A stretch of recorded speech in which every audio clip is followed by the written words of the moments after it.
Eita. Joel, quem vai estar com a gente é a professora Maria José. Oi, gente, meu microfone estava desligado.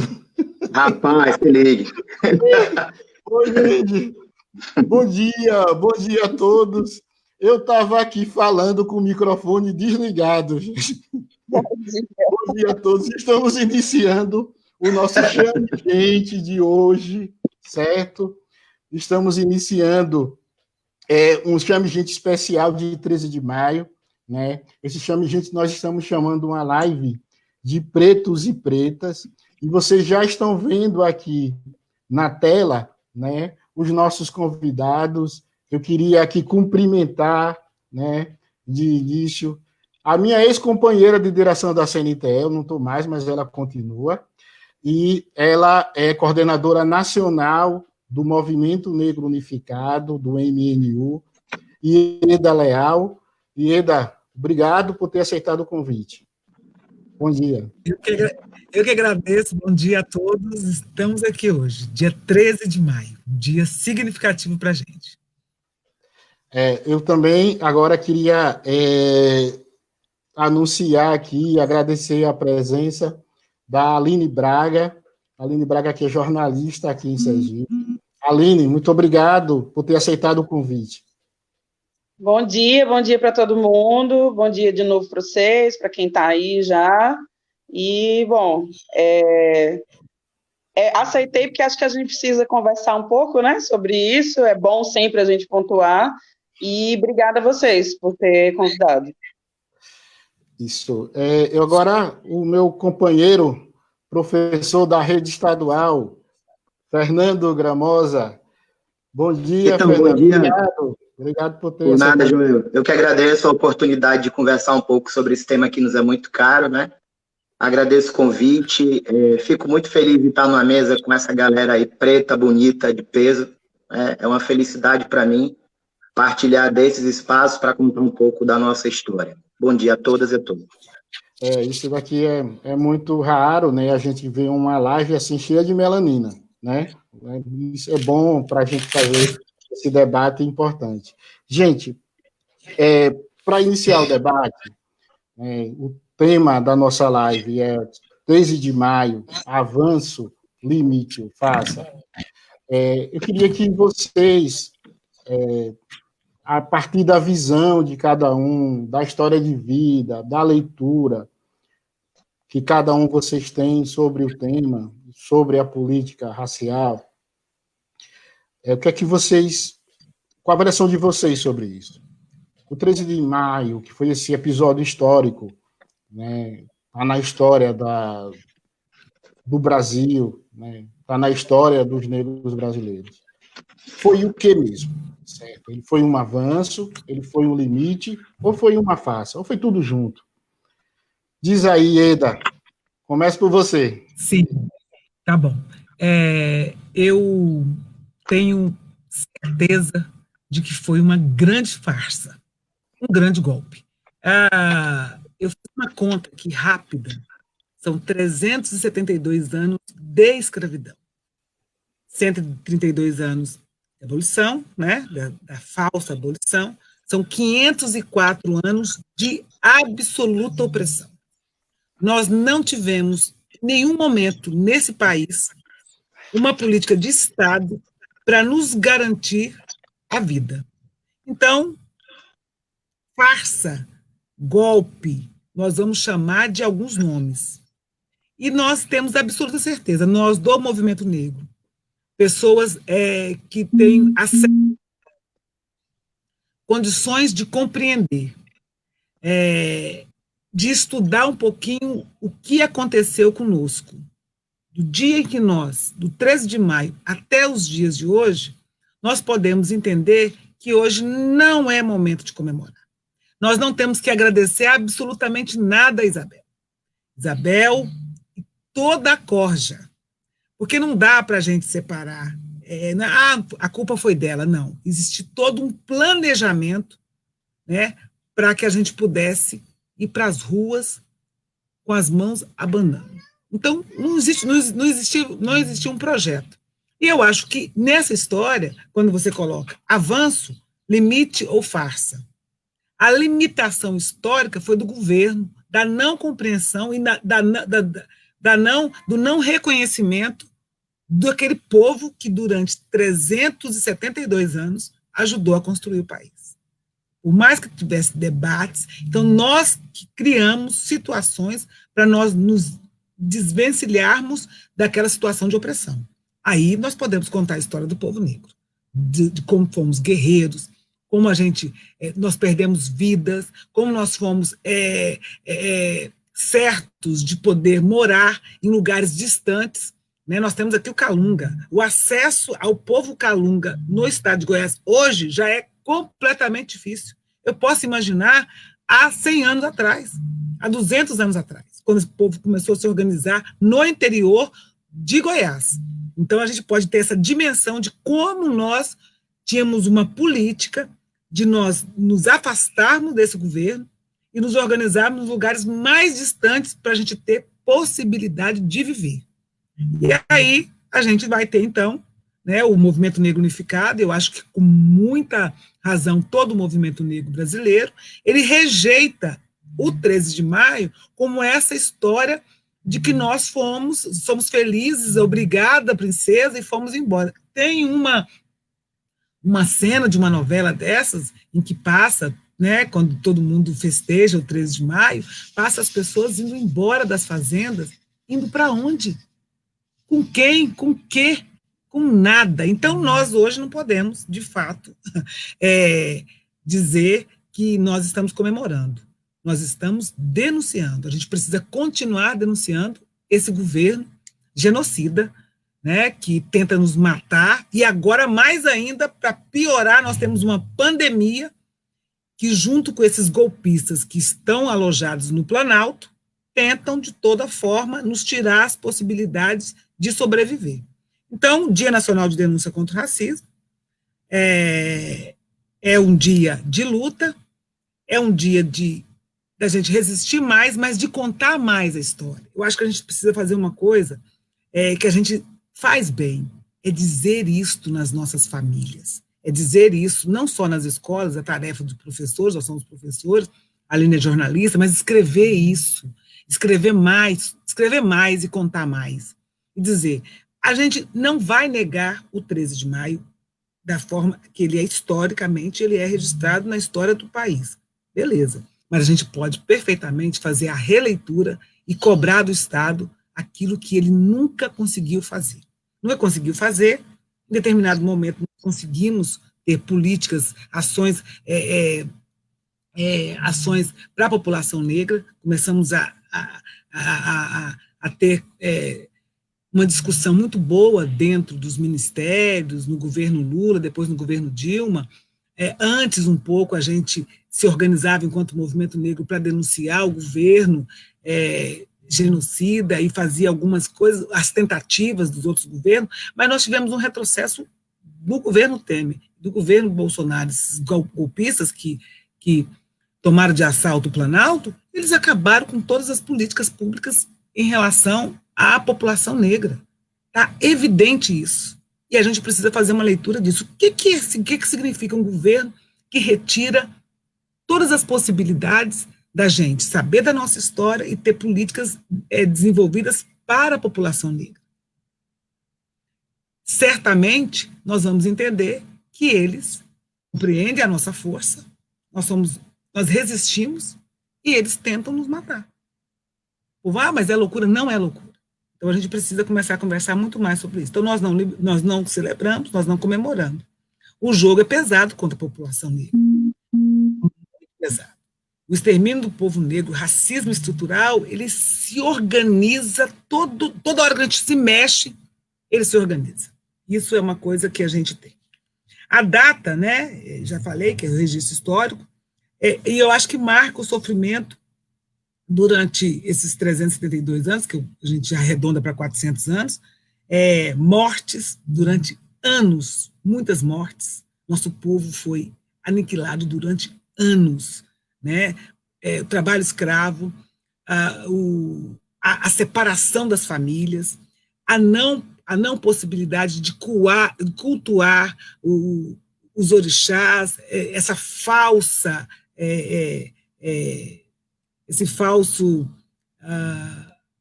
que eles fazem esse paralelo entre as religiões, os santos da Igreja Católica com os nossos orixás, as nossas questões mais fundamentais da relação da natureza. Isso é falso. Isso para justificar o injustificável, o não entendimento do estado de como o negro podia se comportar diante da natureza. Então, a gente precisa... nós ficamos no 14 de maio, sem casa, sem teto, sem educação, sem moradia, sem comida, houve a exploração da mão de obra durante anos, não houve nenhum tipo de indenização. Nenhum tipo de indenização. Então, é um dia histórico para lembrar o quanto o país ainda deve para nós, negros. Né? As vítimas do 14 de maio, a gente precisava abrir um capítulo especial na história do país. Né? Nós não tínhamos para onde ir, e fomos para onde a gente dava conta de ir. Nos tornamos empregadas domésticas nas casas desses patrões que nos exploravam muito mais. Não aceitavam os nossos filhos, e quando os filhos iam nessas casas, se tornavam também crianças que eram exploradas na sua condição de trabalho. Quer dizer, nós íamos com as mães ou com os pais para os trabalhos, e onde as mães e os pais trabalhavam, as crianças eram exploradas. E tinha aquela história, eles são da família. Paremos com isso. Ninguém da família pode ser tratado dessa forma. Nós temos que reconhecer esse tratamento desigual. Então, a escravidão, eu acho que tem a escravidão. Eles mudam do chicote, né? Eles abandonam o chicote, a tortura, mas eles determinam na lei o nosso abandono. Então, a caneta começa a funcionar. Nós não podemos morar, nós não podemos ter acesso à escola, nós não temos saúde, e aí começa essa exclusão, né? Pela fome, pela falta de moradia, pela falta da escolaridade. Alguns escapam. Lógico que a gente não pode ficar, mas esse escapamento de alguns é para a gente entender, justificar essa exploração. Eu não posso contar nos dedos os exemplos. Se nós somos absolutamente a maioria nesse país, nós temos uma coisa: nós resistimos às tentativas do governo de nos exterminar. Então, nós não podemos comemorar 13 de maio. Nós não podemos comemorar o 13 de maio. Nós temos que debater, denunciar e cobrar do Estado políticas públicas para a população negra. Nós tínhamos algumas políticas públicas que funcionavam. Ir para a universidade é fundamental. Mas não é só isso. Eu preciso chegar à universidade, eu preciso ficar na universidade, eu preciso sair da universidade com sucesso, eu preciso encontrar um mercado de trabalho que dê conta de abraçar todos esses profissionais que estão saindo. Então, a gente precisa de políticas públicas. Então, neste dia de denúncia, a gente precisa entender que é necessário haver uma cobrança do poder público para essa comunidade. Eu já disse do governo, então, 132 anos... Oi? 132 anos da falsa abolição, nossa tarefa é denunciar. Nossa tarefa é dizer que é dia de luta. A tarefa é conversar com as pessoas e dizer que o racismo estrutural, ele desmonta a nossa vida, ele destrói a nossa vida.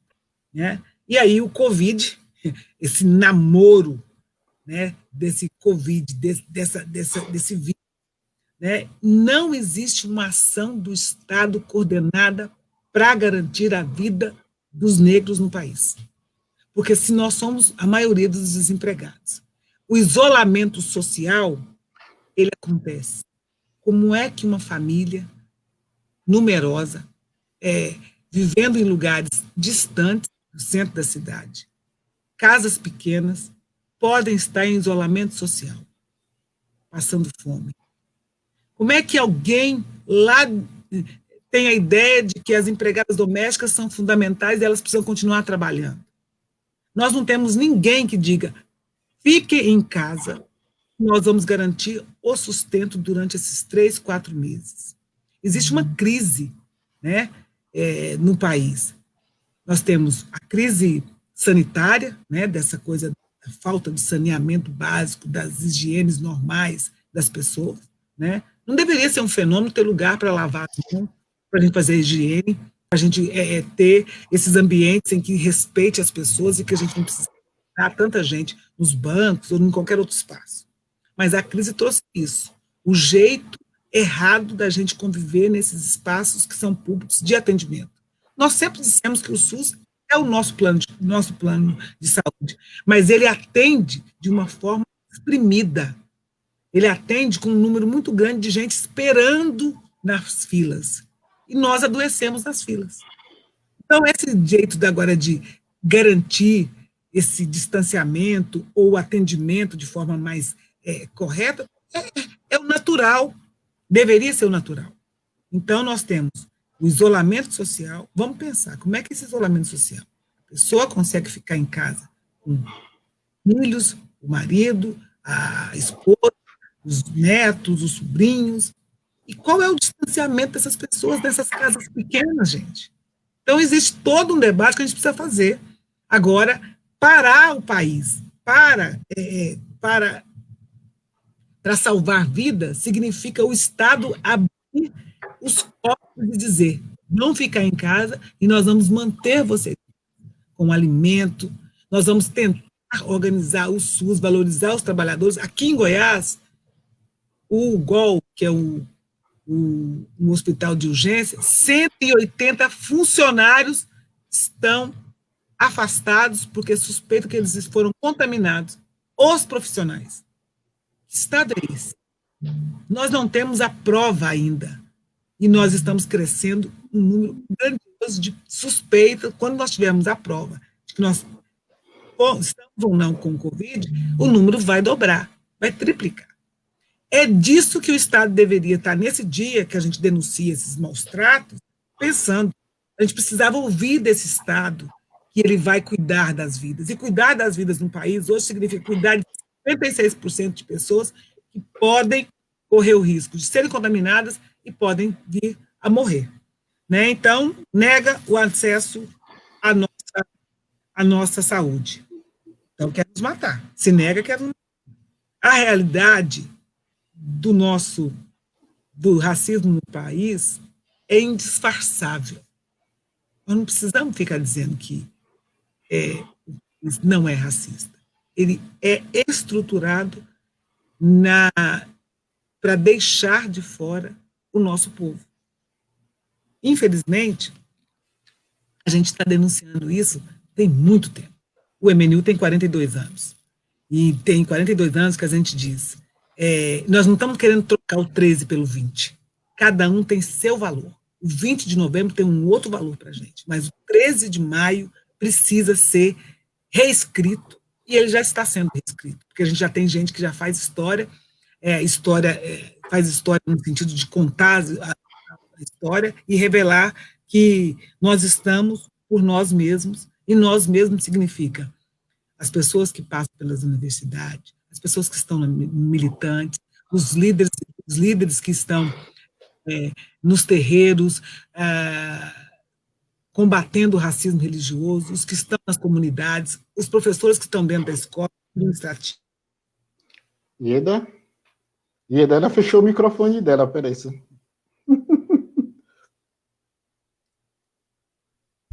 Abri, joia. Oi. Então, nós somos nós por nós. Mas a gente precisa fazer um grande esforço de trazer muita gente para esse lado, para nos defender. O povo negro está nas ruas, mora nas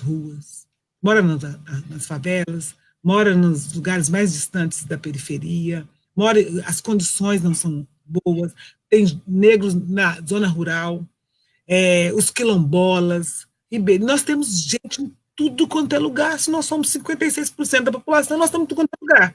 Nós só não estamos nos espaços do poder, que é uma outra situação que a gente precisa dizer. Nós precisamos ocupar esses espaços para fazer grandes mudanças ou pequenas mudanças para nós. É na associação de bairro, é no conselho escolar, nas prefeituras, nas câmaras municipais, na Câmara Federal, nós precisamos desse espaço também. Precisamos ter representações também lá. Então, mas a gente precisa hoje, na verdade, Ieda, Oi. você já usou quase 20 minutos, irmão. Esse é o espaço Então tá bom. Esse é o espaço para os negros falarem, sobretudo as negras, certo? As negras. Já tem 20 minutos. Eu já entendi. Entendi aqui. Então, só fechando. Quilombos são nossos espaços, tanto no interior do Brasil como nas cidades. Racismo religioso nós temos que combater. Reagir à violência racial, reparação já, cuidar de nós mulheres, porque nós somos absolutamente a maioria absoluta de mulheres que se organiza para lutar contra o racismo. E fora Bolsonaro. Bom, fora Bolsonaro. Bom, agora Aline, e aí, o 13 de março é um avanço? Avanço, limite ou faça? 13 de maio, né, Joel? Desculpe, 13 de maio. Bom, vou começar por onde Ieda terminou. Fora Bolsonaro, tchau Bolsonaro, suma Bolsonaro, nunca mais quero ouvir falar de Bolsonaro. Enfim. E antes de começar, antes que eu me esqueça, eu queria só convidar as pessoas para ver aqui o perfil do Historiadores Negros, que vai passar o dia de hoje todo colocando informações sobre o 13 de maio, né? Acho que é legal ver e compartilhar no Instagram. Historiadores Negros, com um X, né? No final, no gênero. Bom, faça, avanço ou limite. Como a gente conversou antes, né? Eu estava refletindo, assim, sobre essas palavras e o que elas significam, e eu acho que, dado como foi, né, o processo nosso aqui no Brasil, com todas aquelas leis para inglês ver, a gente não pode ter a origem desse ditado, né, porque ele diz muito sobre como a gente faz as nossas leis e como a gente vem implementando algumas coisas. Então, toda essa história de eliminação gradual do processo de escravidão diz muito sobre o final, em como se culmina isso, e no discurso em que é feito para esse fechamento, né, que é o 13 de maio. Então, assim, pensando nisso, eu acrescentaria mais uma palavra, eu diria que foi uma etapa, né? Foi uma etapa e cabe a gente colocar o peso que a gente quer para essa etapa, né? Houve uma etapa, por exemplo, como a lei do ventre livre, que é também outra palhaçada, né? A forma como ela foi feita. Houve a lei do sexagenário, enfim, a gente sabe que isso foi um processo gradual para que o Brasil fosse se conformando dentro de um mercado. Então, eu colocaria o 13 de maio como uma etapa, né? Agora, como foi formatado esse discurso para essa etapa, é uma farsa, né? É uma farsa, porque vamos supor que a gente tivesse, aqui no Brasil, feito uma abolição que, de fato, fosse em discurso reconhecidamente para as pessoas negras, né? Que fosse reconhecido que as pessoas negras lutaram durante muito tempo, denunciaram, confrontaram toda essa situação e toda essa problemática, e, de fato, esse discurso fosse o vencedor, né? Seria muito diferente da face do discurso que foi colocada para esse 13 de maio nas mãos de Isabel, né? Então, assim, esse discurso é uma farsa completa. Por isso que eu concordo com Ieda que a palavra comemorar, ela é muito forte para essa etapa, né? E talvez, se a gente fosse pensar na palavra avanço, né, eu diria que o fato a partir daquele momento em diante, se começar uma ideia de que pelo menos, a gente, com o passar do tempo, não seria mais vendido na forma como era, de mercadoria ipsis literis, né? Talvez, se a gente for pensar em avanço e pensar que, lembrando que isso não aconteceu imediatamente, né? Lembrando que isso demorou, de fato, para acontecer, mas se a gente fosse pensar na palavra avanço, o discurso da pessoa negra como mercadoria talvez fosse a forma de pensar nesse avanço, né? Apesar de todas as outras mazelas terem continuado e a gente está vivendo elas ainda até hoje, né? Mas eu só atribuiria a palavra avanço para esse momento por conta disso, né? E todos os limites possíveis, para falar da palavra limite, todos os limites possíveis.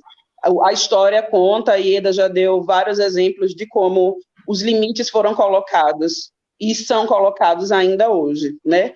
Então, assim, eu acho que a gente pode pensar, se a gente for pegar cada palavrinha dessa, a gente pode pensar em ver o 13 de maio e tentar pensar ele de várias formas, mas definitivamente, para mim, não é essa história da comemoração, de obrigada, de, poxa, finalmente agora, para mim, está completamente fora de cogitação. Eu não tenho condição nenhuma de me engajar num discurso nem de um movimento desse de comemoração. Não dá. Ok.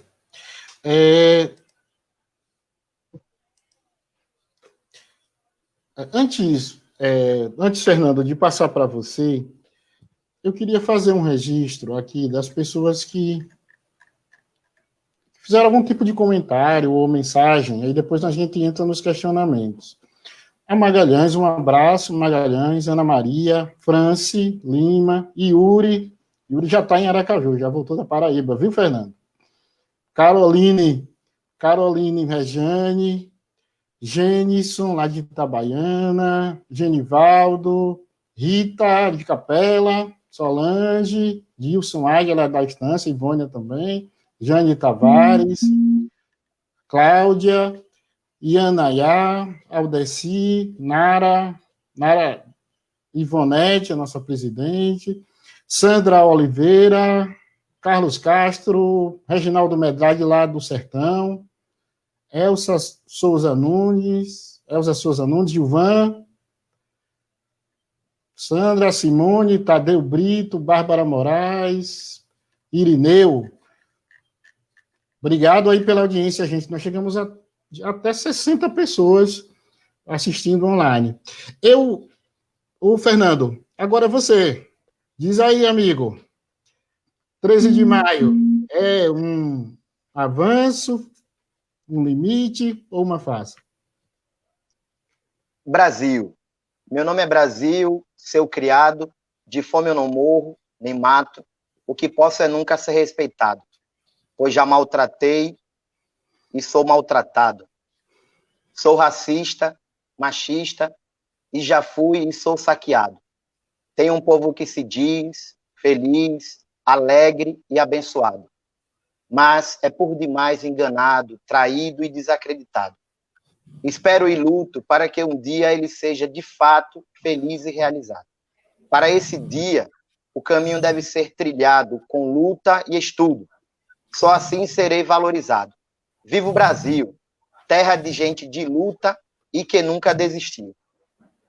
Então, essa é uma poesia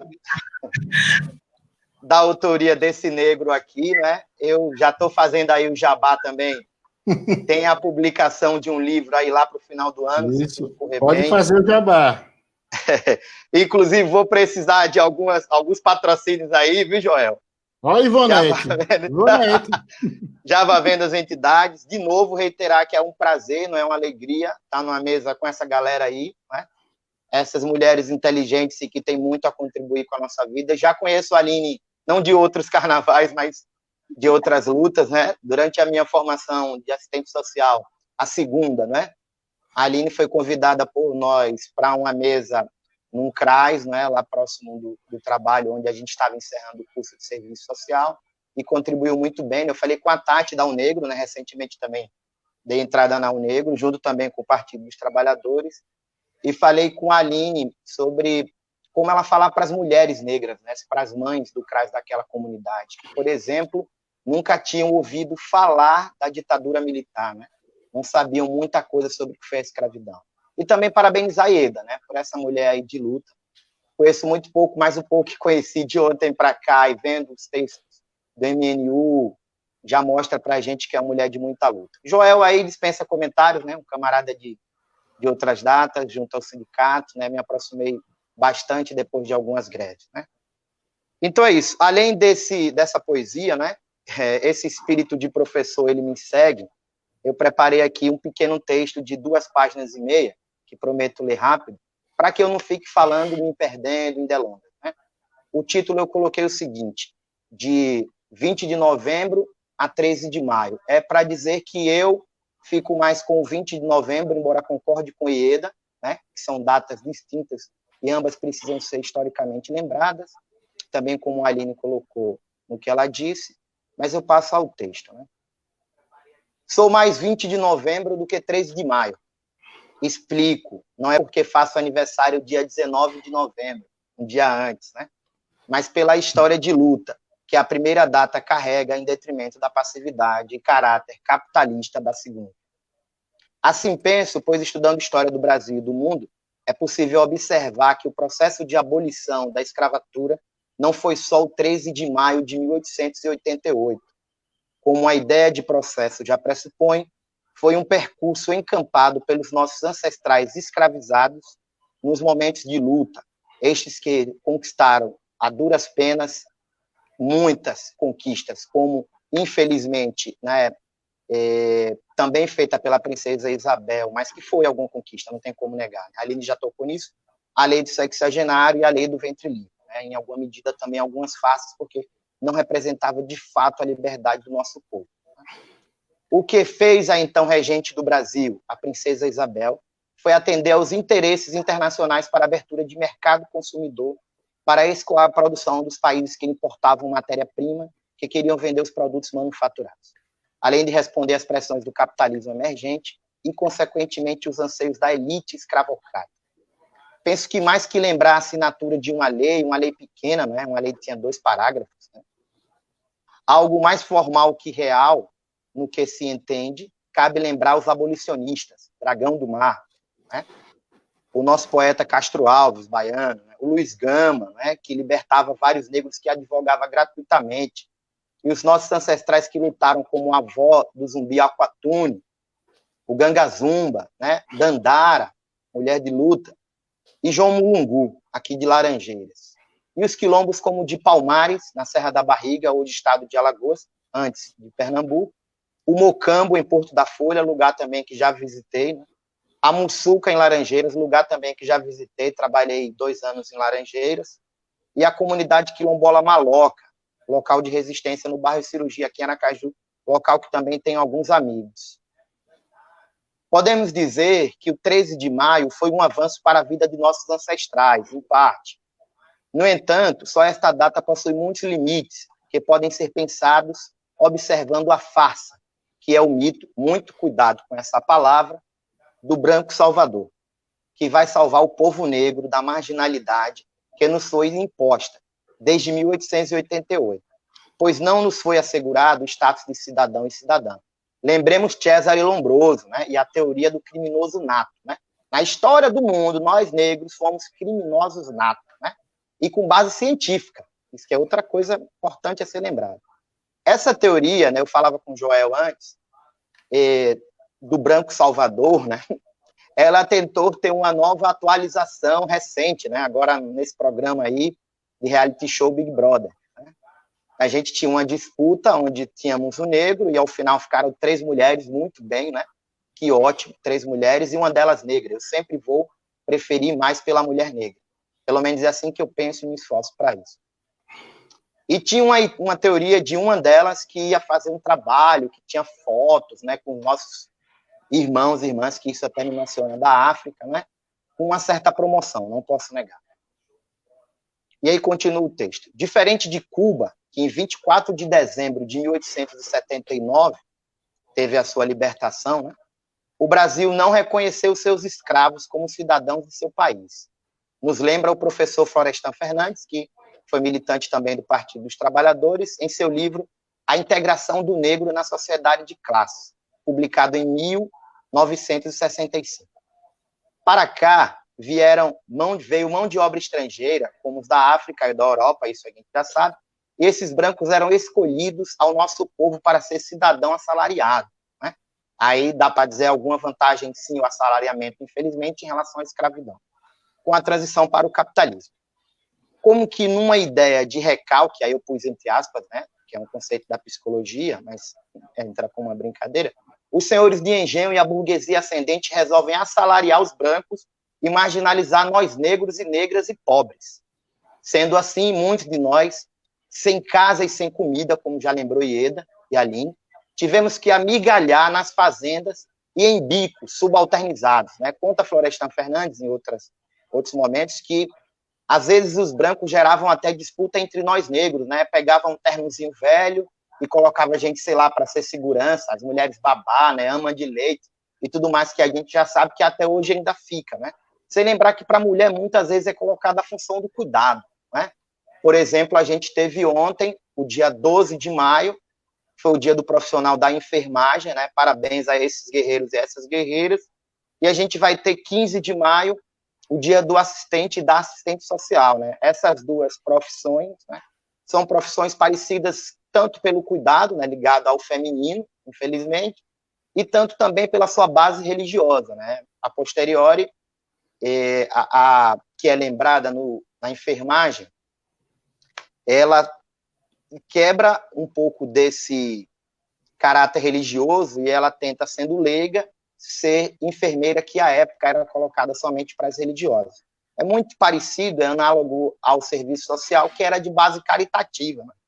Que era de base religiosa, e isso passa, após vários processos de revolução, como teve também o Congresso da Virada aqui no Brasil e em Minas, a ser uma parte da história brasileira que é revolucionária, que é dito para o povo que sim, tome as rédeas da sua história. Você tem sim que acessar os direitos sociais e não tem nenhuma migalha, não. Tem que ser conquista, tem que ser luta. Voltando para o texto, não podemos esquecer do capitalismo, esse sistema de produção e reprodução da vida humana que nos criou algumas opressões. Não criou algumas opressões, como a de gênero e etnia, todavia as intensifica e as fortalece quanto mais nós vivemos. Nós oprimidos nos distanciamos da luta pela revolução social e a tomada dos meios de produção pela vida. Não podemos esquecer do capitalismo, que ele intensifica as opressões, né? Ele não cria o machismo, ele não cria o racismo, mas ele se aproveita e intensifica, né? Combatendo essa forma de opressão, construindo o socialismo. Vamos primeiro extirpar a opressão dos ricos, da burguesia, que vive de nossa miséria, a Ieda colocou muito bem, para juntos resolvermos todas as outras opressões. Separados, vamos sucumbir. Ainda segundo o professor Florestan, nosso povo vivia alijado dos processos que nos tornariam cidadãos e cidadãs de direitos e de deveres. Estou no sobreviver como deu. Aí já sabemos o surgimento das comunidades, que eu não gosto do termo favela, porque lá sim também tem união. Basta observar como é que a polícia sobe, né? Como é que o Estado sobe nas comunidades. Lembremos também onde vivíamos em situações precárias, como a hipersexualização dos nossos corpos, né? A vida sexual da mulher negra era forçada, começava muito cedo, né? Também observemos como algumas pessoas olham para o corpo dos nós negros, e uma inferiorização de nossas capacidades intelectivas. Essa foi a nossa história, né? O que sucedeu em 1888 não facilitou em nada a nossa integração na sociedade.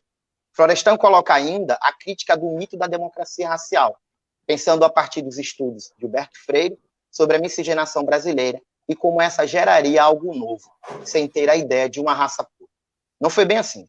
Nosso povo continuou marginalizado e preterido em relação aos brancos. Temos alguns tantos exemplos. Em pesquisa rápida, pela internet, observamos, por exemplo, os números étnicos da pandemia.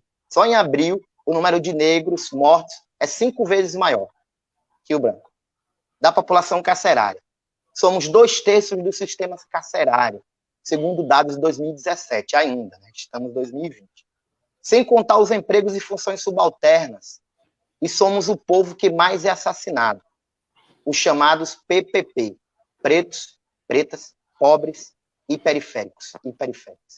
A miscigenação também ocorreu por medo de nosso povo, porque nosso povo era a maioria, né?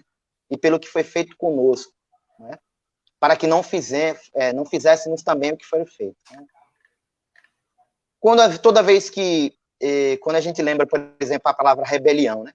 A gente lembra presídio, né? Perceba eu fiquei pensando aí nessa relação.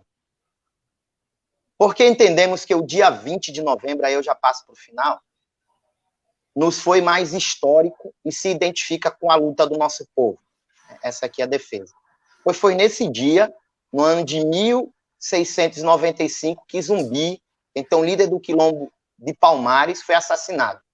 Sendo que um ano antes, Dandara, dos Palmares, se suicida para não se render às forças militares que queriam derrubar a resistência do nosso povo.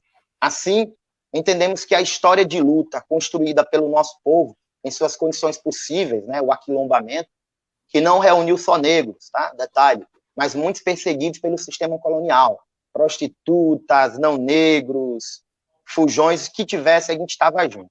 Isso nos faz pensar que a tomada de consciência de que fomos um povo escravizado, marginalizado, né, preterido, ou seja, desprezado, e sujeitado a difíceis condições de vida, precisa ser coletiva.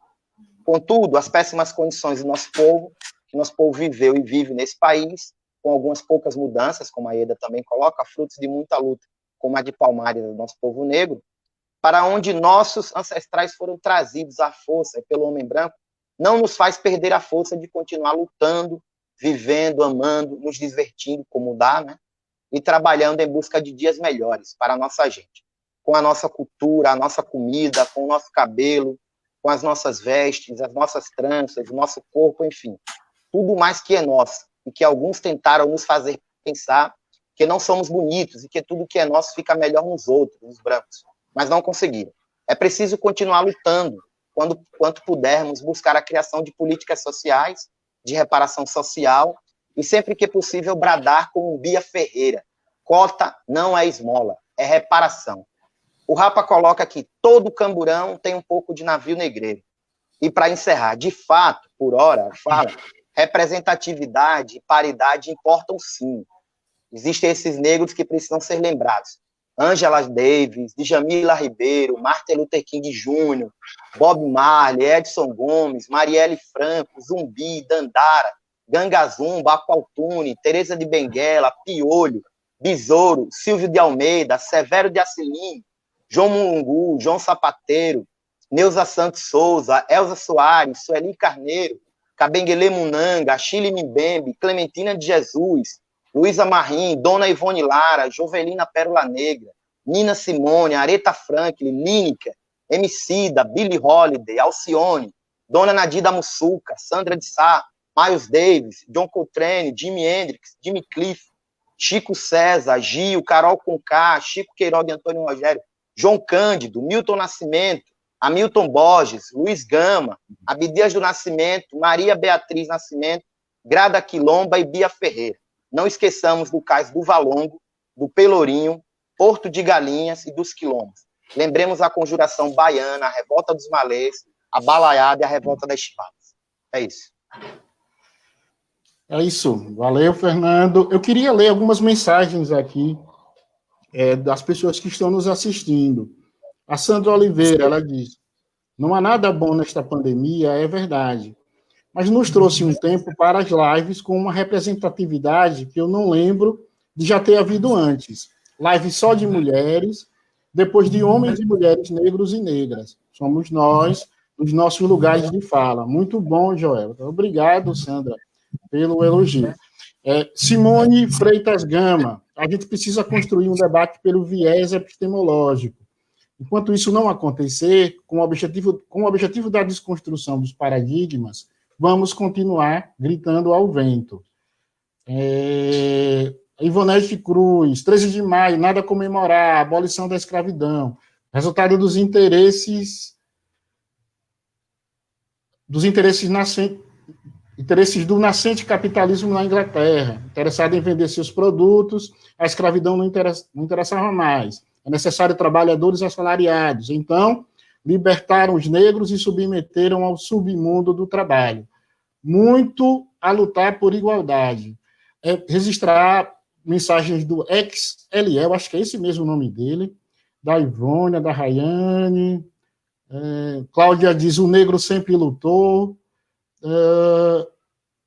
da Nazaré, Rafael Barbosa, obrigado, Cleonice, Cléo da CUT, obrigado pela audiência, o Flávio Nascimento, concordo total, Aline, há que se ter cuidado com a forma que a gente lê o 13 de maio, para não cair num lugar comum entre comemoração e não reconhecimento dos sentidos da data. Irineu, algumas mensagens. Vou ler aqui a mensagem da Arlete. Arlete, que é a nossa coordenadora do coletivo Antirracismo do Sintese. Um abraço, Arlete. Bom dia, povo preto. Hoje também é dia dos preto velho, para as religiões de matriz africana. O preto velho nada mais é do que um ancestral que viveu na época em que os negros foram escravizados e sofreram as mais variadas torturas, como as chibatadas no tronco. Dia de olhar para trás e dar valor à luta do povo negro, que já vem de muito tempo, não começou agora. Ieda, um prazer ouvir você de novo. Estamos juntas na CUT. Beijos. Gilvan também, Maria Eunice, melhor professor que tive, muito orgulho de você. Deve ser você, viu, Fernando? Eu não lembro de Maria Eunice, ou eu ou você. Bom, estou muito bem representada nessa live. Eu acho que é você, João. Tá. Bom, a Fátima Silva, secretária-geral da CNTE, não é isso? Então, obrigado, Fátima. Gente linda, obrigado. A Isa de Lagarto, Magalhães, Laila, parabéns, já dei mais colegas pela live. Bom, Dorival, Sandro, bom, beleza. O Ricardo, depois eu leio a sua, Ricardo. Tem Ricardo e tem Lúcia Moraes. Gente, nesse segundo momento, eu queria fazer um debate com vocês sobre o que o Fernando citou aí do Branco Salvador. A princesa Isabel foi, ou seja, até hoje, né, nos livros de história do Brasil, ela é apresentada como a branca salvadora.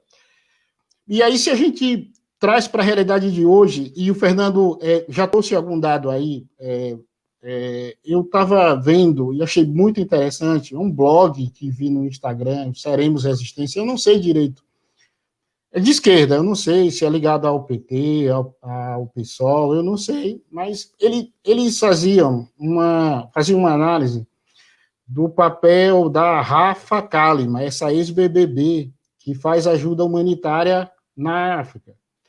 E ela diz, eles fazem colocam um fato, né, importante, essa ajuda humanitária, né, ou seja, quem está sofrendo, quem está doente, quem está com fome, precisa de ajuda urgente, mas essa ajuda humanitária, ela sempre vem junto de uma foto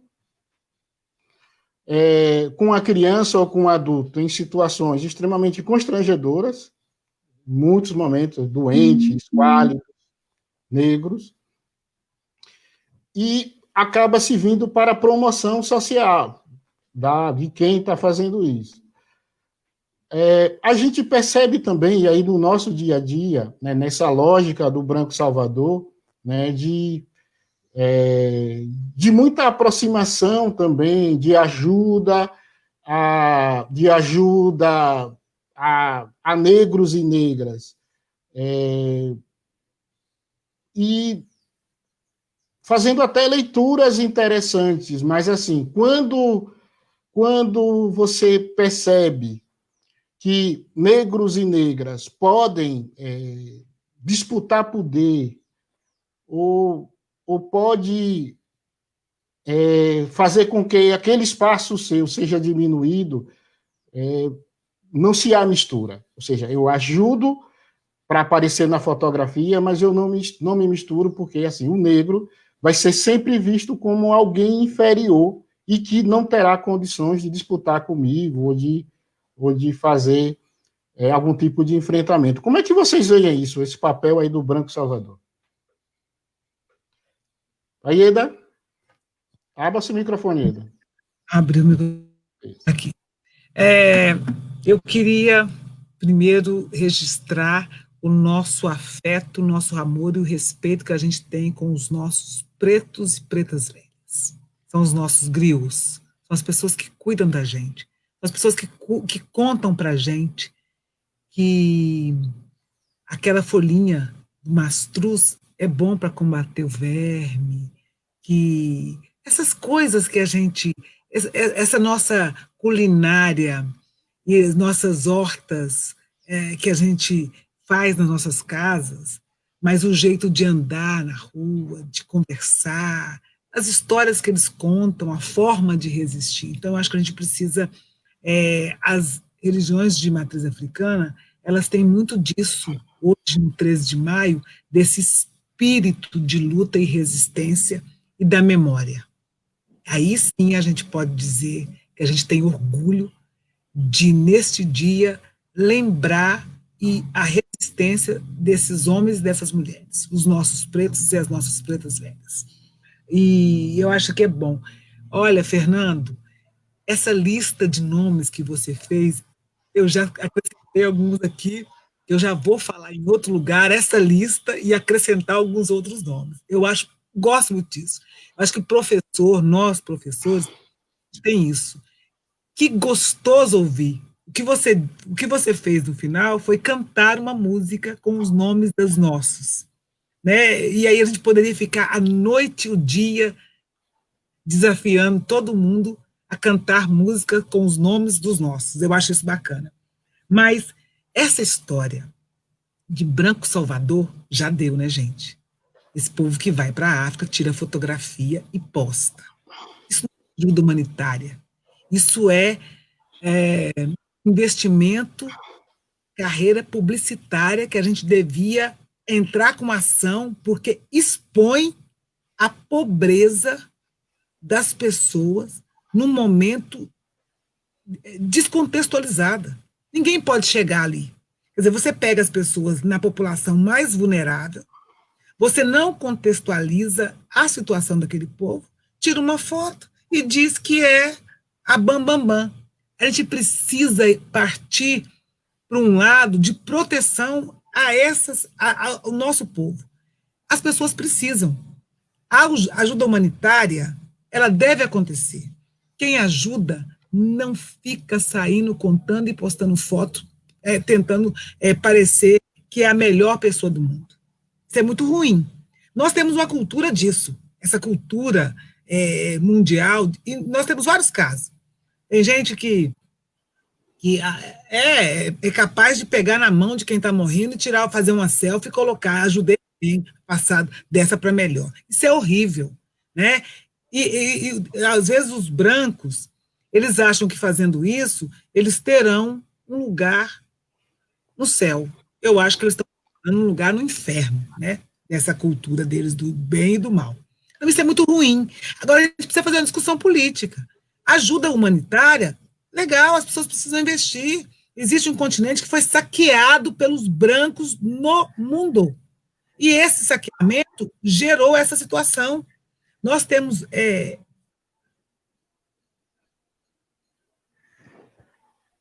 uma coisa, pessoas que são vítimas de armadilhas para não viver. Então, eu acho que as pessoas precisam ajudar. Agora, não dá. Nós não podemos. Tem que fazer um debate político. As pessoas. Então eu não vou ajudar. Você só ajuda se você fizer uma foto, que pegar uma criancinha. está lá pesando 12 quilos, e que aí você põe no colo e tira a foto e vira capa de revista, isso é insuportável, né? A princesa Isabel, como ela gosta de ser chamada, eu sempre digo Isabel, ela assinou um papel, e hoje, uma mulher, nós negras aqui, Aline e nós estamos aqui, tem que assinar, tem que ler. Quem quer a liberdade das pessoas não pode ser só aquilo. Se eu tenho poder, eu tinha que dizer, não pode ser só isso. Se de verdade fosse aquela redentora mesmo de valorizar a população negra, se existisse um projeto de acabar com a escravidão no país. Não se pode ser assim. Eu falo isso porque nós estamos vendo vários decretos, né, desse não presidente, cheio de falhas. É só ele sentar, colocar os neurônios para funcionar e fazer um decreto onde diz, vou salvar vidas. E para salvar vidas, como é que eu faço? Faço isso, isso e isso. A cada dia a gente observa situações mais complicadas. Então, não tem bater palma para Isabel, é uma lei que aboliu a escravidão, ela não fez absolutamente nenhum gesto para que aquilo fosse melhorado, houve pressão, mas você tem o poder. Então, para mim, não tem perdão, agora tem reparação. É isso que eu penso. Oi, ok. Aline, diz aí. Vamos lá. É engraçado, né, como que a gente fica indo e voltando lá para o século XIX, início do século XX e agora, e a gente consegue fazer as mesmas reflexões sobre o papel da população negra, sobre o papel das pessoas na nossa sociedade, sem mudar muito os adjetivos, né? Os adjetivos cabem lá e cabem aqui, né? Mais prova do que um racismo estrutural, não sei se há, né? Mas, veja, infelizmente, eu tive a oportunidade de ver isso de perto, né? Numa viagem, assim, e acho que, para a Cidade do Cabo, e acho que foi uma das situações mais constrangedoras que para não dizer outra palavra, que eu passei, porque você entender todo esse processo de escravidão, entender quais são as marcas psicológicas, emocionais, sociais que ficam desse processo, e você chegar nesse momento e se deparar com uma pessoa negra, uma criança negra, que está sendo alfabetizada por uma estudante de intercâmbio da Europa, que acha que está cumprindo com o papel dela de vida naquele momento, e enquanto alfabetiza, porque tem vários programas de ONGs na África do Sul e em outros países que chamam essas pessoas para fazer esses intercâmbios, endossando e legitimando esse papel de branco e branca salvadora, né? E enquanto está fazendo isso, ajudando no hospital, ajudando numa escola, eles estão repassando e reforçando todo esse conceito europeu de superioridade, né? Então, assim, é muito triste que hoje, né, isso aconteça dessa forma ainda. A situação do BBB e etc., assim, para a gente poder colocar fogo no parquinho aqui, né? Eu acho que ela não é muito diferente do que o movimento negro tem pautado e cobrado e falado sobre a nossa própria esquerda, né? A nossa esquerda, ela tem continuado, legitimado e reforçado o papel de que é pelas mãos das pessoas brancas em destaque, à frente, dizendo, não se preocupe que nós vamos levar a sua pauta, né? É dessa forma que a nossa esquerda tem feito política, né? Se a gente for pensar em discurso, por exemplo, e aí eu não estou atribuindo, digamos, esse discurso ao governo do Lula, por exemplo, mas é tão desgastante que a gente tem que corrigir as pessoas que as cotas não foi algo que nasceu ali da cabeça daquelas pessoas que estavam no poder e que tiveram meu apoio, né? Mas que apoio e continuo discutindo com outras pessoas em relação a isso. Mas é desgastante que, em relação às cotas, a gente também não reconheça que o movimento negro lutou arduamente, deu todas as bases, tudo, para que as cotas fossem aprovadas. E bem como aquela foto da menina negra nos Estados Unidos, que foi a primeira a entrar numa escola de brancos, foram os estudantes brancos que entraram na USP e foram no banheiro para ver escrito nas portas que eles eram macacos que não deviam estar lá. Então, assim, essas coisas em relação às cotas não podem estar apagadas, né? Então, o mesmo discurso de branco salvador são as raízes desse discurso que fazem com que a gente não reconheça que as cotas, por exemplo, foram aprovadas talvez num abraçar de mãos, né, entre quem estava no poder naquele momento e toda a luta do movimento negro. Mas essa luta do movimento negro, pelo fato de não ter sido uma pessoa negra que estava lá na frente dizendo a gente está aprovando, faz com que o nosso discurso seja de uma invisibilidade, né? Porque eu acho que a questão do branco salvador, da branca salvadora, é o problema da invisibilidade, né? De querer para si todos os méritos de algo que não é, ou que a pessoa está fazendo muito pouco. É como a Ieda disse, assim, tem que ajudar, óbvio, né? A gente tem que ajudar brancos e negros, né? Mas por que há essa necessidade das pessoas brancas de fazer isso, né? Porque há necessidade, por exemplo, como já aconteceu comigo, de uma pessoa olhar para mim e dizer, eu entendo perfeitamente como é passar fome. Olha, eu te valorizo muito, porque realmente eu não sei como é que isso, né, é difícil passar por uma situação assim.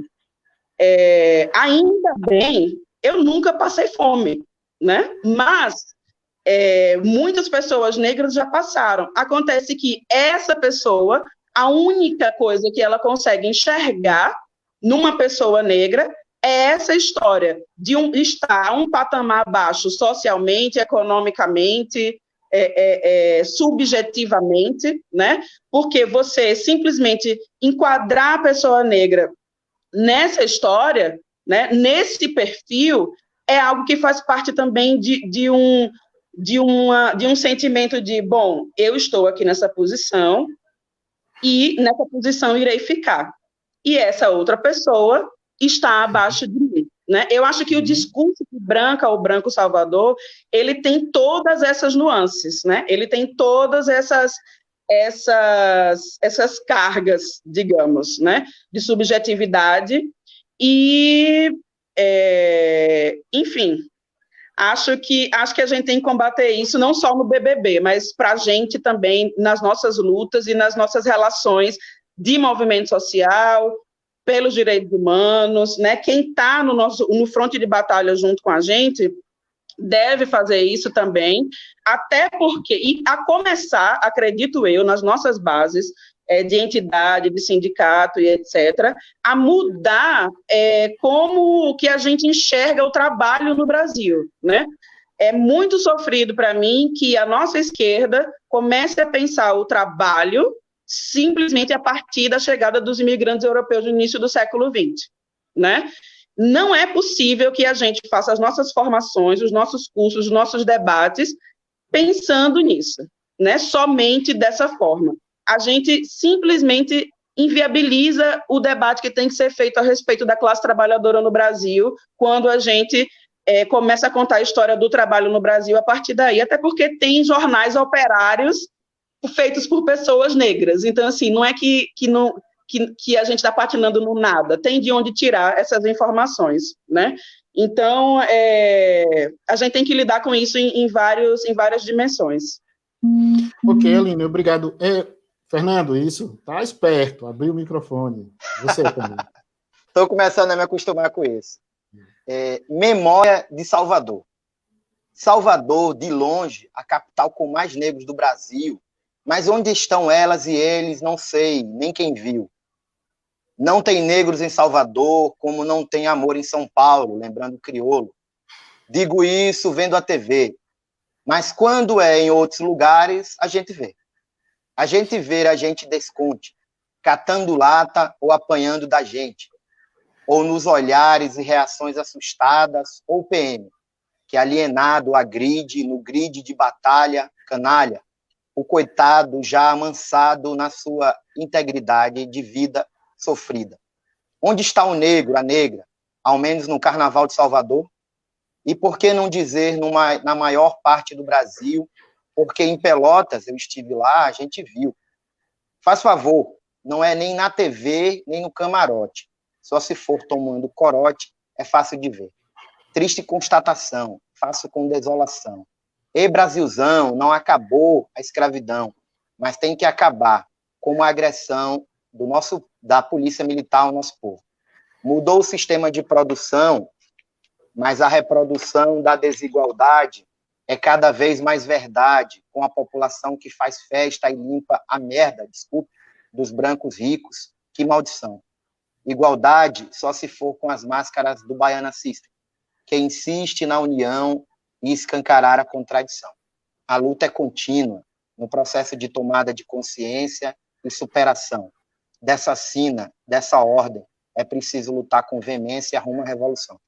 Então, essa é mais uma, né, escrita aqui minha, e eu queria dizer o seguinte, né, eu não tenho muito a falar sobre exatamente o mito do Salvador negro, ou branco, né, da Salvadora branca, do Salvador branco, mas, assim, o que eu acompanhei do Big Brother, que eu não acompanhava esse programa, foi depois de algumas conversas, né, e também a quarentena nos fez fazer coisa que a gente não fazia antes, que tinha, assim, uma representação negra, né, o Babu lá, com todas as suas questões, quanto homem negro, e eu esqueci o nome dela, tá vendo? Estou provando que eu não assisti. E a Thelma, que foi a campeã, né, e aí ficou aquele clamor final de uma negra campeã, pelo menos em alguma coisa nessa vida, né, e aí foi que eu tomei força nesse final, para entender a ideia, inclusive depois da discussão com um aluno, a gente conversava, eu tenho, mesmo na pandemia, ainda tenho proximidade com algumas das minhas alunas e alunos, e ela disse que iria votar na Rafa por causa dessa ajuda humanitária de construir casas na África, né? E aí eu conversei um pouco com ela e suponho que ela está vendo essa live também, aprendendo aí com a Aline e com Ieda como é a história. Bom, só que essa ideia do mito do Branco Salvador, ela também acontece nas nossas casas pela televisão, aos domingos, aos sábados e outros programas de televisão. Né? A gente vê aí alguns saindo como possíveis candidatos ou não à presidência já para 2022, que alguns desses caras, né, dessas pessoas entram nas nossas casas, na casa do nosso povo, expõem a miséria, né, mostra tudo o que acontece e isso dá muita audiência, né? Expõe o nosso povo, expõe a nossa vida precária de alguns, né? Eu penso tanto nessas questões que às vezes eu me sinto privilegiado por ter conquistado algumas coisas que conquistei e por poder estar em casa nessa quarentena, quando eu vejo o nosso povo nos ônibus lotados, morrendo, empregadas domésticas que estão diagnosticadas e precisam continuar trabalhando para manter os seus filhos. Inclusive, eu falava com o Joel há um tempo atrás, às vezes eu sinto esse certo existencialismo do nosso povo, né? Não quero aqui tirar muito do concreto, mas de dizer, poxa, eu vou morrer, vou ficar em casa, e a gente não tem assistência do Estado, e a gente vê o nosso povo sofrendo cada vez mais, né? Eu tenho um texto que eu publiquei num blog, eu tenho um blog, que é de 9 de novembro, uso pouco, né, de 2016, que é intitulado Da Analogia entre os Navios Negreiros e o Transporte Público. Está aqui no blog, o blog é Professor Fernando Gramosa, e eu discuto um pouco isso, a ideia do que o Rapa está dizendo, que todo camburão tem um pouco de navio negreiro. Como é que o nosso povo, né, diante do branco, eles tinham medo da gente, como eu disse no texto, que a gente fizesse o que foi feito, e como o etnocentrismo, como outras formas de preconceito, coloca a gente sempre como a ser ajudado, né? O serviço social, inclusive, combate muito essa palavra, não tem ajuda não, tem conquista, né? Tem luta. Então, eu penso que só a representatividade, né, de a gente conseguir termos, como foi a implantação das cotas, né? Eu acompanhei um pouco dos processos da UNB, né? Estudei um pouco a Índia, como foi as cotas nos Estados Unidos e como foi aqui no Brasil, né? Inclusive a partir da força do NEAB, do grupo de estudos que a gente está lendo aqui na UFES, o Franz Fanon, né, um intelectual negro que tem muitas questões a ser discutidas, mas que tem a nossa representatividade. E isso, né? Eu acredito que só vai mudar com representatividade, quando a gente tiver cada mais negras e negros disputando espaço de poder, né? Poder. De chegar lá e dizer como é que faz, contar como ele e a Aline já disseram, a nossa história, e dizer que é nós por nós mesmos. Né? A gente não vai mais ouvir história de branco vencedor contando para a gente, salvando o nosso povo. Né? Se quiser mesmo ajudar, a gente discute do serviço social, tem que lutar por política de reparação. Né? Tem que lutar por política de reparação. Por exemplo, eu estava vendo o professor Silvio de Almeida, um intelectual negro que eu acompanho com alguma frequência, ele contando, por exemplo, como foi dito para ele que ele era negro, né? Tem um vídeo antigo dele e foi o seguinte, eu discuto com as amigas, uns amigos, né, também brancos, não brancos, tal, e aí disse, não é que nós negros temos problemas com branco, não, é o contrário, quem diz pra gente que a gente é negro é o branco. Silvio de Almeida conta o seguinte, né? Ele estudou numa boa escola de São Paulo, e foi a professora dele, que ele chegou de gorro, e que tirou o gorro e disse, olha, você tem que ter cuidado, porque você é negro. Ele falava isso, criança, aos 10 anos de idade, essa história até me emociona, e é dito pra gente que isso, olha, a polícia, infelizmente, vai olhar para você de modo diferente, não só a polícia pela polícia, porque também é trabalhador, né? Mas o Estado faz você ser diferenciado. Então, eu acredito que representatividade, no poder legislativo, nas escolas, nos espaços de poder, na presidência, na coordenação da MNU, como jornalista, como representante de sindicato, como professor, disputando todos os espaços que nos for.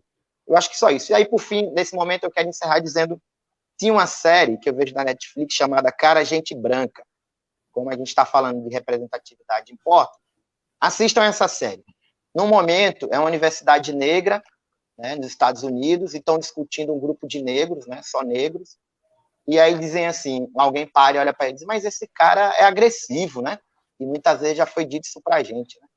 Aí outro alguém do lado e diz, mas você sabe o que é ser negro nos Estados Unidos, tendo que lutar pela sua própria vida? Você sabe o que foi ser negro no Alabama? Você sabe o que é ser negro nas comunidades periféricas do nosso Brasil? Que a gente tem que estar a todo momento sendo honesto e provando que é honesto, e todo mundo duvidando da gente. Muita gente dizendo, alise o cabelo, porque é bonito sem você querer, né? Se você quiser, faça. Mas ninguém tem que ser obrigado a isso ou aquilo para se enquadrar. E aí é uma longa história. Estou parando por aqui por hora. Isso, Fernando. Eu vou ler aqui alguns comentários. Né? A live já está chegando para o final, né? Faltam 15 minutos. Oxente, já? Já pensou? Está tão bom o papo. A Lúcia Moraes, parabéns ao companheiro Joel pela iniciativa, uma mesa tão qualificada. Viva o povo negro do Brasil e do mundo, e fora Bolsonaro, Mourão e demais. Ricardo André de Souza, a fala da companheira Ieda, no sentido de que 13 de novembro não deve ser comemorada, é relevante, uma vez que essa data enfatiza a falsa ideia de que a princesa Isabel foi a redentora dos negros e negras, e despreza a resistência negra, fundamental para a sua libertação, que foram muitos e variados e aconteceram em diversas regiões do país, como agora destacado pelo companheiro Fernando. Por isso, me identifico mais com o 20 de novembro, por estar mais vinculado à luta contra a opressão. O Carlos elogiando o texto do Fernando, eu vir elogiando, assim, muitos elogios. Aí, Anayá, reflexões muito pertinentes. Há em certos espaços uma necessidade de se inflar o 13 de maio. Foi importante ouvir isso dito por Aline Braga.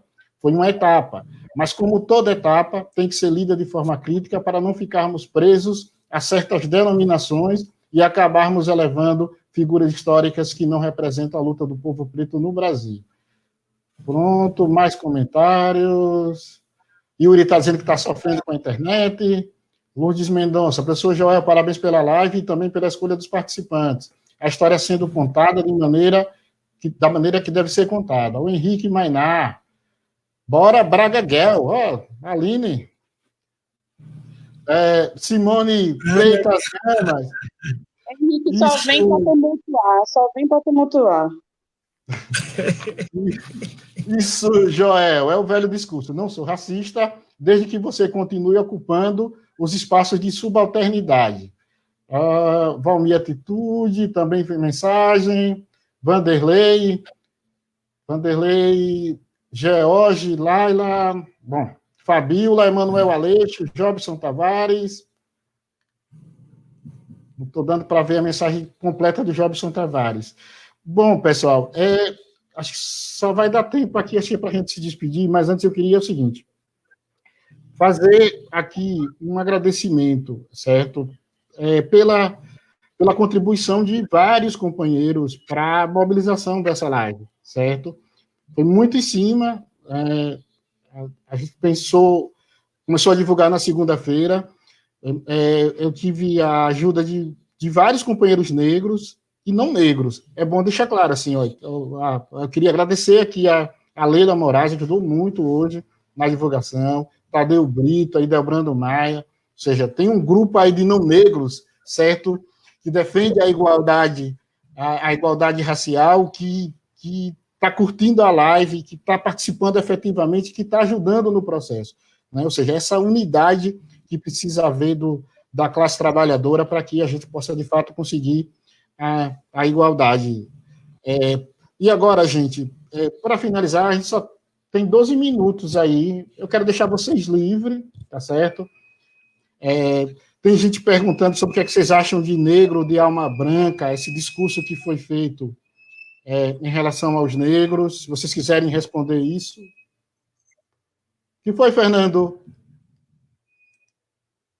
Tem nada de negro de alma branca. A gente tem alma negra, tudo negro. O Vanderlei perguntando, o que, é que vocês acham de negro de alma branca? Bom, então eu queria que Aline, diga aí. Isso. Vocês dessem essa resposta e também já começassem a se despedir, tá? A gente vai encerrar às 11h30. Tá, eu começo por quem? Eu sempre... Tá. Olha, Fernando, eu sou professora...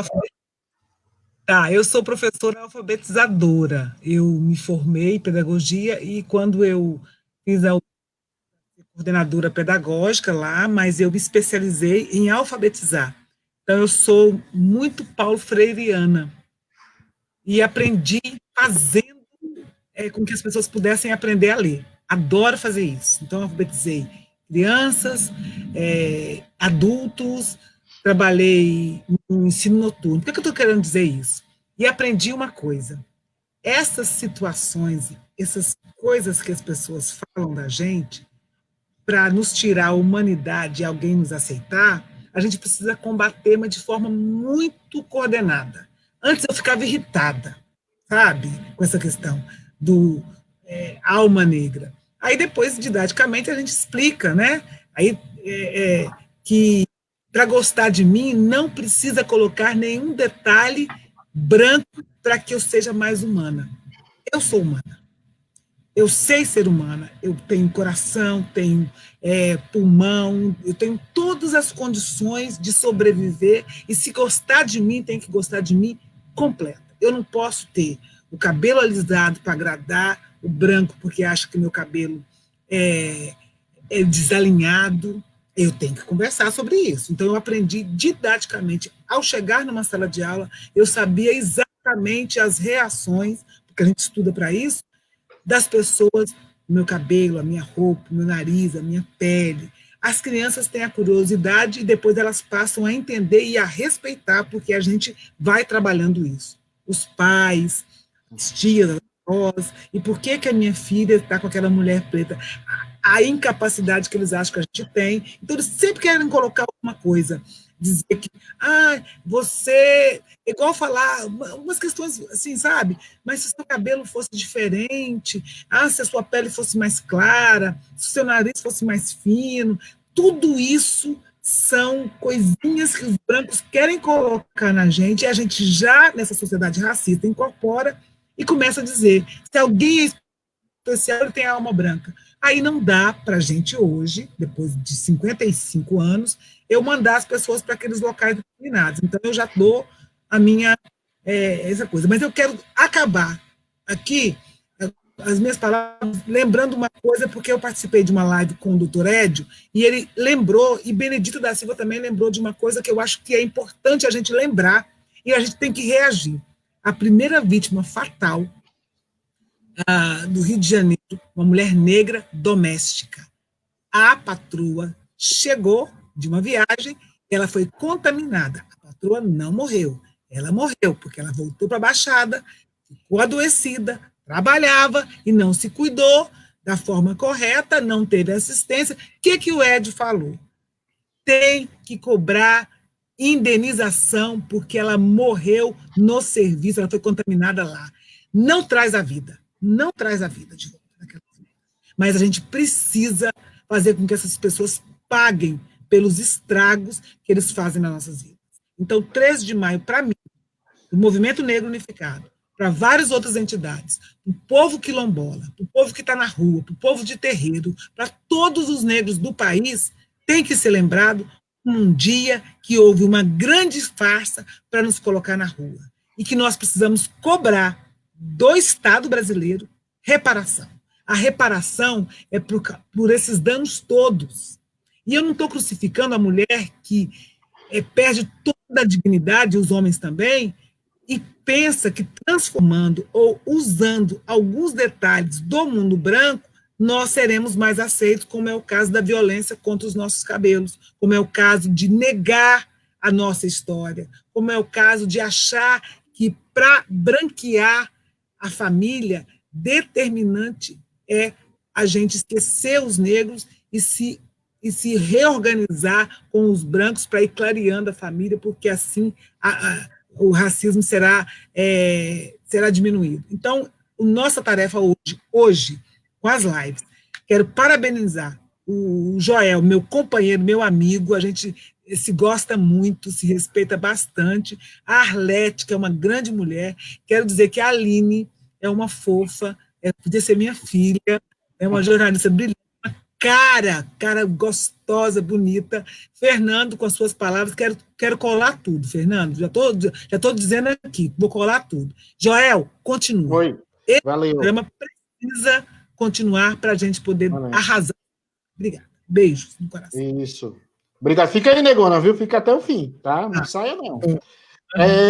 Aline, você. Vamos lá. Eu vou tentar ser rápida aqui. Eu vi um comentário há um tempo atrás sobre que a gente precisa fazer o debate epistemológico, né? Eu só queria fazer uma pontuação em relação a isso, porque, pelo menos na academia, onde se reivindica muito, né? Na universidade, né? Onde se reivindica muito esse debate epistemológico, muitas pessoas, muitas mulheres negras e homens negros têm feito esse debate, mas acontece que, como em todos os lugares, muitos professores, pesquisadores brancos também têm se apropriado desse debate e colocado as pessoas negras que propõem esses debates e que muitas vezes levam essas coisas em segundo plano, né? Então, assim, o debate epistemológico, nesse sentido, não sei se foi nesse sentido dentro da academia, que a pessoa que comentou quis colocar, mas eu queria só deixar esse alerta, assim, porque dentro da academia isso tem acontecido, eu tenho visto, e não é legal, né, para ser sutil. A outra coisa é o alma branca. Assim, a pessoa que fala isso, eu já ouvi isso diretamente para mim, assim, a pessoa que fala isso, ela viu alguma coisa legal, que ela achou legal em você, né? Acontece que você é preta. Assim, ela assim, poxa, mas que pessoa educada, ou que, né, assim, sei lá, ou tá vestindo uma roupa legal, nossa, que roupa legal que ela tá vestindo, pô, mas ela é preta. Puta que pariu, não cabe. Oh, desculpa, gente, é palavrão. Não cabe. Aí não cabe. A cabeça dá bug, né? Dá bug, aí tem que resolver isso. Aí resolve como? Assim, ela é preta, mas, pô, para vestir isso ou para falar isso, só pode ter algo que eu admiro muito, e o que eu admiro muito é o padrão, e o padrão é legal, e o padrão é branco. Então, essa pessoa vira uma pessoa preta de alma branca. Quando eu ouvi, eu não quis discutir muito, não. Minha resposta foi simples e direta, assim, eu sou preta por dentro e por fora, né? Eu vi, e só mais uma coisa para finalizar, eu vi um comentário também de alguém perguntando sobre a expressão pretos e pretas no sentido ruim ou ofensivo. Acho que foi assim a pergunta, assim. Eu acho que o movimento negro já fez o seu papel de recuperação dessa palavra, né? A gente já dominou e redominou essa palavra e está dado, e é isso. Nós somos pretas, pretos, e é assim que a gente se identifica enquanto cor, enquanto cultura, enquanto estar no mundo e etc. Então, assim, quem porventura ainda utiliza essa expressão para ser ofensivo, eu diria, no mínimo, para não falar outras coisas, que está fora de moda, se atualize. E, por fim, quero agradecer também o convite, acho que temos que fazer isso sempre, ainda bem que as lives estão podendo ser feitas para que a gente não se mantenha calados ou distantes, né? Pelo menos numa situação como essa, a gente tem um pouco essa ferramenta para colocar a voz, criticando algumas coisas, pontuando, reforçando outras, e acho que como tudo que a gente debate, a gente é uma sociedade que acredita na palavra e no debate, que essas oportunidades que a gente tem possam levar as discussões para outras instâncias onde a gente decide pautas, onde a gente decide políticas, onde a gente, enfim, vai colocar algumas coisas na rua, né, de forma institucional. Então, espero que a gente possa ter contribuído com isso. Muito bom, muito obrigada. Beijo no coração de todos. Valeu. Fernando? Então, esse negócio aí de preto de alma branca, eu não discuto, né? Eu acho que, para quem está vendo aí isso do Babu, da televisão, do Big Brother, o Babu deu uma aula lá, né? Ele falou bastante sobre isso, como eu já tinha falado da representatividade. Eu quero dizer que o texto eu vou revisar agora, ao final da live, e vou publicar no blog, né? Professor Gramosa. Tem o outro texto lá que eu já tinha dito, e a poesia, tem alguém me pedindo aqui por fora, eu vou publicar no final do ano. Mas dependendo aí, eu posso mandar. É isso. Uma coisa que eu queria tocar é que é o seguinte, enquanto classe trabalhadora, eu discutia com uma amiga ontem, eu sempre vejo que nós negros também abarcamos outras opressões. Toda vez que eu estou na sala de aula, eu faço esse paralelo do seguinte modo, né? De um lado está o homem branco, cis, né? Hétero, com religião oficial, morando num lugar padrão, e do outro extremo, bem distante, está a mulher negra, lésbica, de religião de matriz africana, mãe solteira, e aí outras e outras interseccionalidades que a gente possa colocar. E, incomparavelmente, existe aqui uma distância abissal de modo de vida, né? De como as pessoas nos olham, como elas pensam a gente. Isso, eu não queria perder esse aspecto de classe trabalhadora, né? O tempo está acabando ali. Isso, falei publicar o blog, agradeço ao Joel a oportunidade, fico muito feliz de ter integrado essa mesa, essa discussão com essas duas mulheres aí inteligentíssimas, maravilhosas, que a Aline, que eu já tive a oportunidade de ter contato, e a Ieda, vamos ter mais a partir daqui para frente. Isso, Joel, tá acabando o tempo, mande ver aí. Beleza, mas assim, o Facebook não corta, não. Vamos usar não corta, não. Então, deixa eu ler uma poesia. Isso, leia, claro. Mando ver. Essa eu escrevi no dia 10 de outubro de 2015. O nome dela é Eu. Aí eu vou me entregar um pouco agora, né? Tenho coração cristão, de formação, e mente de ateu, de existencialista, mais forte do que eu. Com ideias comunistas, sinto o peso da vida, tento não ser consumista, nem posso por causa das dívidas. Já pensei que poderia, um dia, viver tranquilamente, inocente, contente, agora sei que não. Tenho que ir à luta e conquistar, dar a vida pelo que acreditar. Não existe facilidade para alguns, existe muita luta para outros e outras, de pele chamada suja, carne negra, carne dura, a mais barata do mercado. Pode a pobreza também acometer de alguma tez, mas não é nela que tem o seu viés. É outro povo, ao invés, que vive marcado do cabelo aos pés. Eu sou, não sei se tu és, negro, negra, nos livros, preto, preta, para alguns, moreno, morena, para outros, comuns. Não sei se sou tantos em um, mas vivo engasturado, em busca do dia que, misturados, de fato, não sejamos mais acuados, por ser isto, ou gostar daquilo, ser redondo ou quadrado, que a desigualdade não reine, mas que a liberdade e a diversidade teimem em ser ordem e não bondade. É isso, gente. Beleza? Muito bem, muito bem. Gente, a Fátima diz o seguinte, Fátima Silva da CNTE, viu, Ieda? Diz o seguinte, Joel, eu quero lhe ver vereador, prefeito ou governador. Fátima, é difícil, é difícil, mas vamos lutar pela representatividade, certo? A outra coisa é o seguinte, tem uma fala aqui que eu fiquei feliz e preocupado ao mesmo tempo, para encerrar aqui. A Maria José Nascimento diz o seguinte, aqui no Conde é na Bahia, não é isso, gente? Sim. Né? Ela diz, aqui no Conde tem um auditório prestando muita atenção às reflexões trazidas.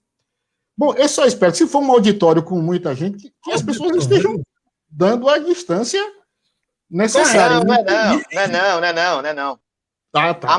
A Maria é uma professora, amiga minha, e também conhecida do Joel, ela está em casa, é porque ela está com alguns familiares. Já está em quarentena há um tempo. Para tranquilizar a gente.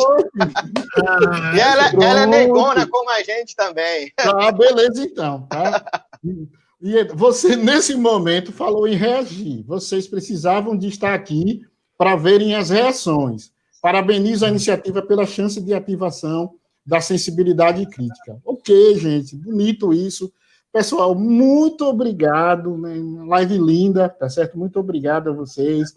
A Ieda, a Aline, o Fernando, certo? Vamos construir outras, viu? É importante esse espaço para a gente debater. Queria informar as pessoas que estão nos assistindo que no próximo sábado nós vamos ter uma outra live sobre cultura, certo? Ou seja, as dificuldades hoje dos artistas nesse período de pandemia. A gente está chamando o Jorge Lins, o Joaquim, da Casaca de Couro, e também a Juliana Maria, que foi a atriz Ana Rosa do filme Abraço, tá? Muito obrigado, Ieda, mais uma vez, Aline, Fernando, valeu, tá certo? Tamo junto. Obrigada, gente, até mais. Até mais. Então, avança o limite ou farsa? Farsa.